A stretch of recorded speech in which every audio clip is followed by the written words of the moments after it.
Hello, everybody. Chicken. Ate some lettuce off my lap from a McChicken sandwich. The dreaded McDonald's, the dreaded spoiled kid lifestyle. Bought my daughter some Crocs. She was complaining so much. There's the gift cards. My dad had given us a decent amount of money in gift cards. Let me give it 100. I get $200, not in cash, of gift cards. I like gift cards. I like gift cards because it allows me to be very intentional with what I buy. When you got a spoiled child around you, they just want everything and anything that they want. And it's so hard because when we are spoiling our kids like this, we're making them so inconsiderate of other people and what other people are going through. I'm so taken back by so much stuff. Like Dr. Umar would call white women snow bunnies. And I'm just like, but all of my white friends that I've had, my actual friends that were white, were always very good moms. And then I had one friend that was struggling.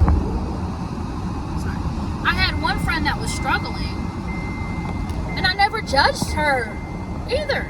Because I knew, I was like, why would I judge you and talk shit when you're struggling? And that's the empathicness that I have. And at the end of the day, it's your house.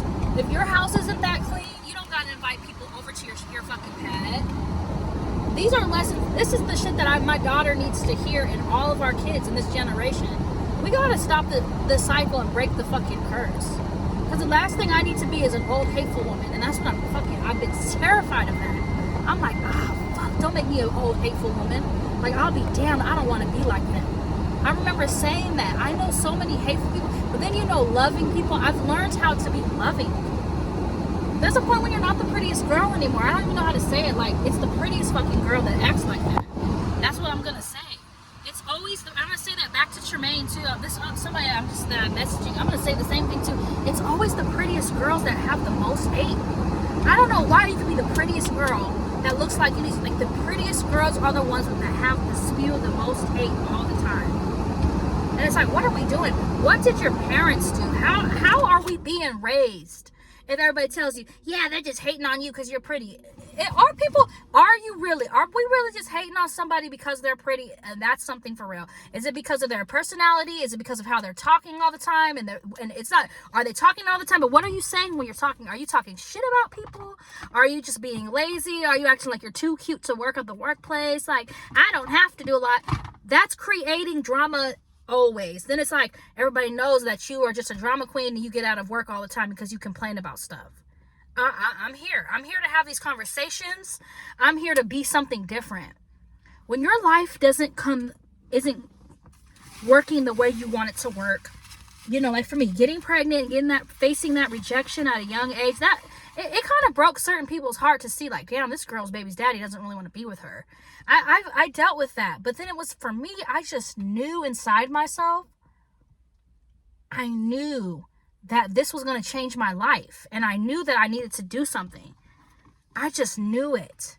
I knew what I was up against for 10 years. For the past 10 years, I knew what I was up against. And I'm blessed still. I have to remember, I do have $200 worth of gift cards that my dad had given me. That's a blessing. But I don't even want to rely on my dad anymore. Now I'm older and it's time to live my life for me, for real. Like, there's no, I'll get a break if I'm with this type of person. There's no more of that. When you're a parent, what is an actual break? I ask myself that. What do you mean by a break? What does a break look like for you? Is it an hour of a break? Is it an hour to do something that has been bothering you, that the kid has been making it hard for you to do? Like, the kid wants my love and affection. So should the other parent step up in the situation of, okay, mom needs space to get to do this. So dad comes in and then gives the child their undivided attention, or what? Or are we just hitting the kid because they're getting on our nerves? Like, what type of parenting? What are we really doing to show our kids love, respect, and a mutual respect? What are we actually doing? Because when they're little babies, it's like you go from a little baby to now a 10-year-old, and it's like, where is the actual respect at? That's where I'm at. These kids, it's just everybody's, when you pick a partner, my main thing is, I don't want to be with a partner who was raised in a toxic home, because they think that the toxic behavior is normal. They think talking about people behind their back is so normal, to have people that are irrelevant in your life being brought up in a conversation. Why are you so preoccupied with what other people are doing? You should be in your own lane. You perfect yourself. The more I think about Rangel, Jessica Rangel, the realest Jess, Felicia, all these little things, baby girl, when I'll be so, like, when I'm fire, when I'm looking top quality, like the prettiest little me that you will ever see, that's baby girl right there. Like, baby girl right there. That she was baby girl. That's baby girl. Like, that's how I was calling her baby girl JJ, but just baby girl. Like when you have little stuff that says baby girl on it, I embody it. How can I embody myself being that little princess in that little castle? But, princesses are nice. I'm going to go back to talking about Dr. Umar, though, like about my white friends and stuff. The issue I have with it is we need to learn how to do something our own way that is going to be good to us. So when white women come by, you can have a white woman be your friend and even acknowledge this white woman is very attractive, and even have a boundary. They're like, you're an attractive woman for sure. And then let that be it. And then letting it know, well, I'm the type of black man that doesn't go after white women and doesn't want to be in an intimate relationship with them because I don't actually want to have a child. The same way that white man told me that too. He just didn't want to have a baby with someone like me. That was it. And he was as respectful with that as he could have ever been. He actually made an effort to not hurt my feelings. I remember him making an effort to not hurt my feelings. And you can do that too in a respectful way. Make an effort to stand in your truth and not hurt that person's feelings. Boundaries. He took me out on an actual date and spent money on me. I don't know how to tell people how to be respectful to someone and have boundaries with them too. We don't have to create a divide. That's going to create so much pain is what that's going to cause. That is what we don't want to cause, any more traumas and pain. That trauma and pain is going to bond people. Oh, I remember when Dr. Umar was calling the Snow Bunny and that racist. Now my daughter's talking about I'm listening to a racist. I don't want her to think that I'm listening to a racist. So when you call all white people racist, it's creating another divide. It's more like you feel that way about your race, the way that you are with your whiteness, and the way that it's like, I want to let it be known, but my blackness is coming. Like, woo, look at that girl. She loves her blackness. Loving her blackness, like, oh, she don't even have that much of it in her, but she loves the little bit that she has. She just loves it. The little bit that she has is enough weight. I love when I'm around people who are just like me. I've met people who are exactly like me in San Diego, California. I'm so blessed to have met other people who are exactly like me, that are partially mixed, but their mom is black, and they're a black person. There's just, because your mom is black, there's nothing else. Just like with what that lady, Chanel Shipley's mom told me, you're black because that's what your mom is. I've embodied that my whole entire life. I've embodied all of this type of stuff my whole entire life. Some people just cannot trust light skins. A lot of dark skinned people will never.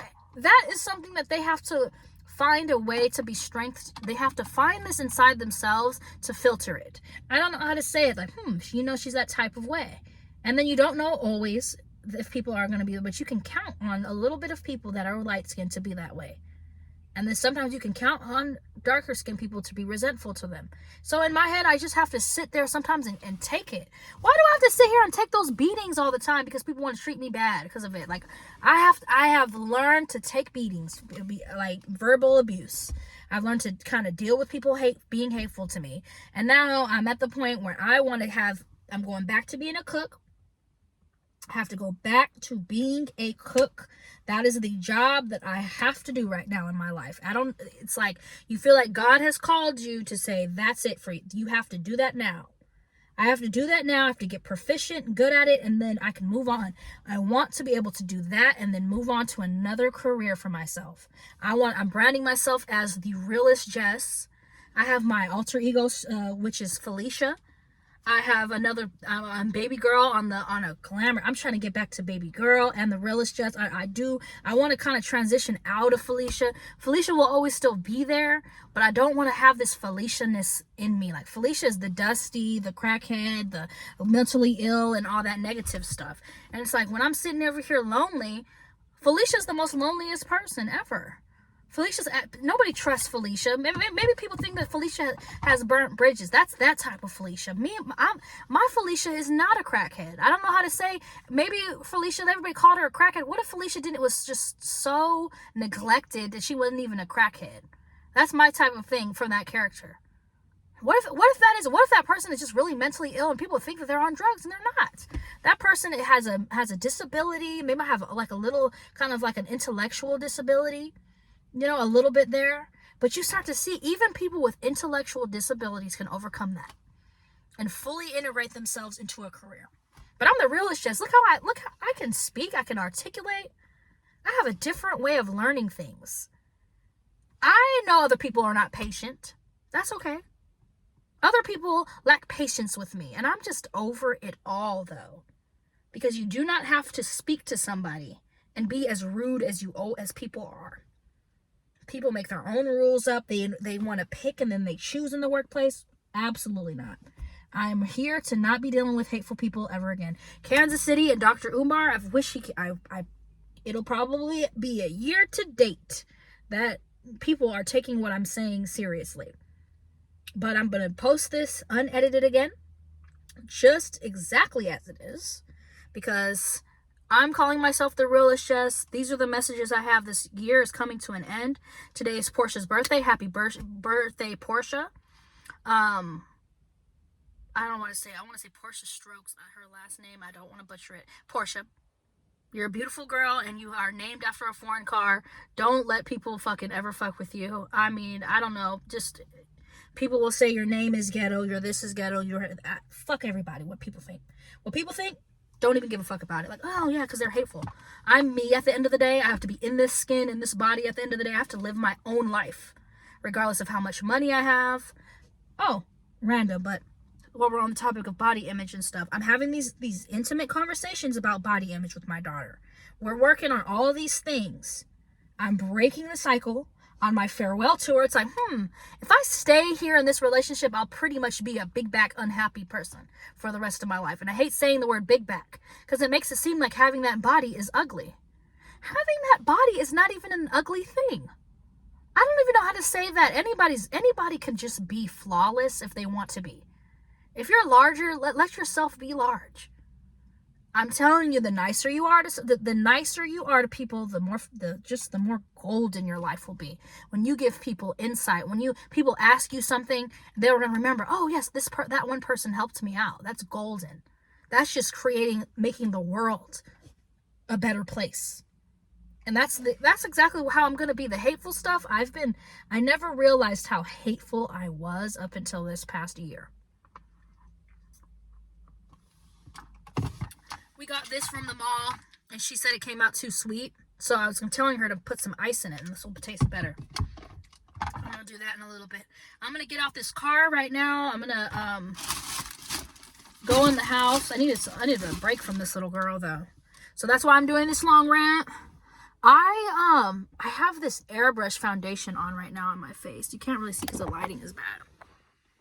But it's like, no makeup. Look at my eyebrows. See, I don't have my mascara. They done took my purse with my mascara. You know what? Fuck it that they took my shit. I just have to. My dad sent me the $100. See, this is why I love living my life, though. And this is gonna be taken however people want to take this. This is the truth. I am very blessed that my dad. I said, oh, Raquel wants a Sephora gift. Raquel just wanted every little thing. She was asking for so much stuff this Christmas. It was just making me upset because she was asking for stuff that I asked her throughout the year if she wanted, and she was like, ew, no, I don't want this, I don't want that. And all of a sudden she wanted this Ice Spice themed room. I'm like, you want an Ice Spice themed room? I was like, I was asking you about decorating your room all year long. It was getting bad. She's getting so spoiled. And this will be the last time my daughter, I'm gonna say this looking angry. This will be the last thing I say on this rant. Let me make sure my little cover photos can look better than that. This will be the last thing I say. I'm not going to have any but her undermining me like this. My daughter's not going to be undermining me because my roommate in the house is undermining me. And she thinks it's okay to undermine me. Because at the end of the day, I am her mom. I've been here since day one with my child. Trying to work it out. Everything. Trying to be the best mom that I could ever be in our current situation. Of her dad just straight, rejecting me and abandoning me. Her dad sure as hell rejected and abandoned me, sure. He sure did. And he seems to always be scotch-free with his, other than like child support, like, which is stupid. That's all his fault. I'm sorry. The fact that you owe child support, that's your fault because you didn't want to sit down and man up with me. Be Dr. Umar. That is your fault, Kendall Joseph, because you didn't want to sit down and man up with me. You didn't want to sit there from day one. Or, I gave you my pregnancy. Let's just say, I'm not even going to hold that against you that you didn't speak to me when I was pregnant, Kendall Joseph. I'm not even going to hold it against you, Kendall Joseph, that you didn't speak to me when I'm pregnant. Okay, I said it 3 times. Well, 4th time. I am not going to hold it against you, Kendall Joseph, that you didn't speak to me when I was pregnant. Because I enjoyed that time of my life. I enjoyed that time wholeheartedly with my life, Kendall Joseph, when you didn't see me when I was pregnant.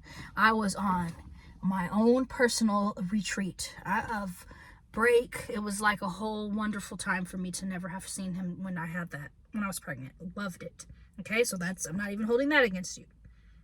But one thing I am going to say, and I'm going to end this, we're getting into a long rant here again, but I am going to say that handling business and manning up, I really don't like this girl, but I cannot have her put me on paperwork. So him and I could have came up with another plan. There was another plan. There was probably several other options of things that him and I could have done together. Matter of fact, I will just say they're the same way that the girl works at a place like Walmart and stuff. I probably could have found a job the whole entire time, and he could have helped me more. And he would have never had to be on paperwork. And he would have never had to be on paperwork. And he would have never had to be on paperwork. And he would have never had to be on paperwork. He would have never owed child support. He would have never owed child support. And he would never have been in debt. And he would have never been in debt. And he would never be having any of the issues he has. But I believe that God makes things happen for a reason. So that's neither here nor there at this point in time.